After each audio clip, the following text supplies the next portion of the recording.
যদি কারো আর্থিক অবস্থা সংকীর্ণ থাকে এবং বাবাও কর্মজীবী হয়, এমত অবস্থায় তার জন্য স্ত্রীর ভরণ পোষণ আগে নাকি বাবা মার?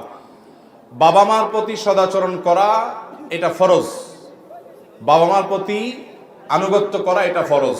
কিন্তু যদি এমন হয় বাবা মার চলার মতো ব্যবস্থা আছে, তারা কর্মজীবী, তাদের উপার্জন আছে, তাদের মাস চলে, কিন্তু আপনার স্ত্রীর তার ভরণ পোষণ দেওয়ার মতো উপার্জন শুধু আপনার আছে, তাহলে আপনি স্ত্রীর ভরণ পোষণ দেওয়াটা আপনার জন্য আবশ্যক।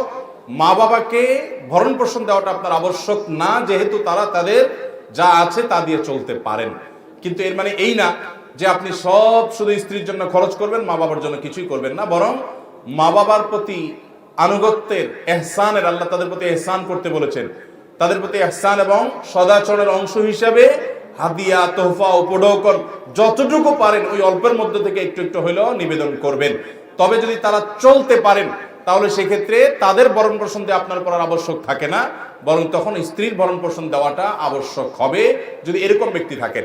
আর যদি স্ত্রীর ভরণ পোষণ দেওয়ার পরও আপনাকে আল্লাহ তাআলা আরো উদ্বৃত্ত রাখেন, তাহলে অবশ্যই আপনি মা বাবার জন্য সাধ্য অনুযায়ী তাদের ব্যয়ভার বহন করা, তাদের হাদিয়া দেওয়া, তাদের বিভিন্ন রকমের খরচ খরচা বহন করা, সেগুলো আপনার অবশ্যই দায়িত্বের মধ্যে পড়বে যদি আপনার কাছে সেরকম অতিরিক্ত থাকে। অথবা বাবা মার যদি উপার্জন না থাকে, যা আছে তা দিয়ে তাদের চলে না, তাহলে স্ত্রীর ভরণ পোষণ যেমন দিতে হবে, বাবা মার ভরণ পোষণ আপনাকে দিতে হবে। যদি তাদের অন্য কোনো ব্যবস্থা না থাকে তাহলে তাদের ভরণ পোষণের জন্য আপনি সাধ্য অনুযায়ী দিতে হবে।